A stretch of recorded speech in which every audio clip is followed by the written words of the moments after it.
Buenos días, buenas tardes, donde quiera que nos escuchen en el país mayor productor de café, palma africana y banano de todo el continente. Yo, María Cruz, quiero darles la bienvenida a este episodio tan importante de nuestro podcast Atarrayos y Asadones, donde estudiamos la historia de Colombia centrándonos en sus zonas rurales.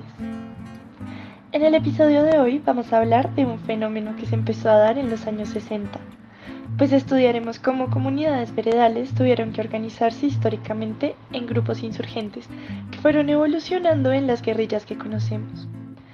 Hablemos un poco sobre la historia de la guerrilla más grande que ha tenido el país, las FARC. Hoy partido político Comunes. Y la lucha por ser libres es para nosotros sagrado deber y por eso guerrillero soy guerrillero, empuño el fusil y al combatir lo hago hasta vencer o hasta morir por justicia y paz, que es lo que quiero. Las FARC se fundó en el año 1964 como Frente Armado en busca de una reivindicación social que por una vez diera derechos a la población campesina que se encontraba, y en algunos casos se encuentra, bajo la precariedad laboral y de las duras condiciones de la vida en el campo.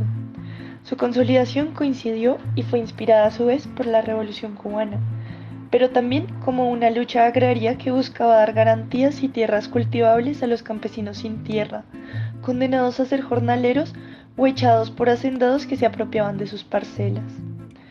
Ahora, había otras causas para estos movimientos, como la violencia que se vivía en el campo a causa del bipartidismo.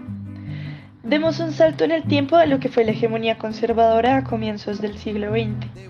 Los conservadores defendían toda una ética basada en su ideología, en la que la Iglesia y su moralismo tenían un papel central.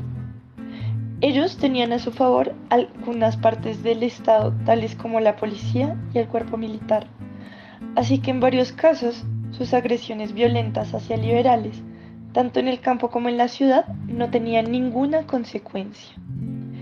Esto no solo generó que los conservadores fueran a asesinar liberales en cualquier momento, sino que también obligó a muchos liberales a salir huyendo de las ciudades y de las veredas con alta presencia conservadora. Así, los conservadores también fueron un actor importante dentro del proceso de acaparamiento de tierras. La situación de violencia contra los campesinos liberales los obligó a encontrar nuevas iniciativas para protegerse, y se armaron en ligas campesinas de autodefensa que se transformarían más adelante en las guerrillas liberales.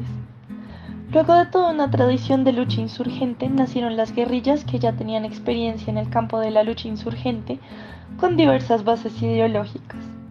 Así se crearon las FARC, que como mencionamos tenía una base social de ideales revolucionarios por la justicia campesina. El ELN, inspirado por la Revolución cubana y la teología de la liberación, y el M-19, ya un poco más dirigido a un contexto urbano. Un disparo cortó el viento con sed de sangre emboscada, y Ricardo dobló el cuerpo sin terminar la palabra. Ricardo murió ese día, hermano de hombre y semilla. Pongamos un caso más concreto de todo esto. Hablemos del departamento del Caquetá. De acuerdo con los investigadores Simón Uribe, Silvia Otero Bahamón e Isabel Peñaranda, a mediados del siglo XX los campesinos sin tierra de Valle del Cauca llegaron al río Caquetá, colonizando las tierras baldías. El abandono estatal limitó la comunicación y el crecimiento económico de la cabecera municipal del departamento. El río Caquetá era la principal forma de transporte local. En los años 80 llegó la coca a Puerto Guzmán, zona conectora entre el Caquetá y el Putumayo. Las FARC en un inicio no querían nada que ver con las plantaciones de coca. De hecho, en un intento por limitar su producción ponían un impuesto a los cultivadores. Sin embargo, empezaron a utilizarla como financiación para sus proyectos entre los años 80 y 90, dado que no la coca, sino la pasta de coca fue una bonanza inmensa para el país que estaba en crisis y una oportunidad para el campo que tan azotado de precariedad estaba. Esto trajo un aumento poblacional y una colonización dirigida hacia tierra adentro, alcanzando los ríos de Mandur y Yurilla, con cada vez más veredas y caseríos, pero con la misma pobre atención del Estado, que no trabajaba en infraestructuras de desarrollo dentro de la zona, ni se preocupara por los riesgos que traía la alta presencia de finqueros y traquetos, que eran migrantes que podían llegar a ser muy violentos. Con una población campesina en riesgo de violencia, sin vías de comunicación y bajo la precariedad de subsistir con cultivo, creció la figura del raspachín, el cultivador de hoja de coca criminalizado y perseguido. Las FARC operaba como una autoridad que regulaba esta economía, pero también con esta financiación actuaba consiguiendo la construcción de vías y modernización de medios de transporte fluviales. Pero no se debe perder de vista que operaban de manera coercitiva y o bien reclutaban o bien se les unían campesinos. Así se vivió en Caquetá desde los años 80 la presencia del bloque 32 de las FARC y más adelante el 48, hasta el año 2017. Veamos esto expresado en números. Las estadísticas vitales que ofrece el DANE en los censos que van desde el 1979 al 2007 son muy útiles para comprender la ausencia del Estado, del desarrollo y la precariedad en Caquetá. Esto lo veremos con dos variables: la causa de defunción cruzada con el mayor grado académico alcanzado. En el departamento, durante ese tiempo, al ser una zona del conflicto armado, es posible que hubiera tenido una falta de información importante. Comencemos por el tema del grado de formación más alto alcanzado entre los difuntos del 79 al 2007. En Caquetá, un 1% completó la universidad, mientras en Bogotá la cifra llegó al 5%. Esto en un momento histórico en el que haber terminado bachillerato daba suficiente cualificación para hacer la mayoría de trabajos. Ahora, en Caquetá, solo el 11% de los fallecidos entre esos años completó el bachillerato, mientras en Bogotá se doblaba la cifra con el 23%. Ahí, por supuesto, entran en juego factores como la urbanización, que inherentemente trajo consigo la alfabetización y la expansión educativa desde la presencia de instituciones con este objetivo. Pero también es importante señalar que la edad promedio de defunción en Bogotá debía ser mucho mayor que en Caquetá por el mayor acceso a servicios, a infraestructuras y por supuesto la falta de grupos armados en constante enfrentamiento en la capital. Ahora veamos en sí las causas de defunción.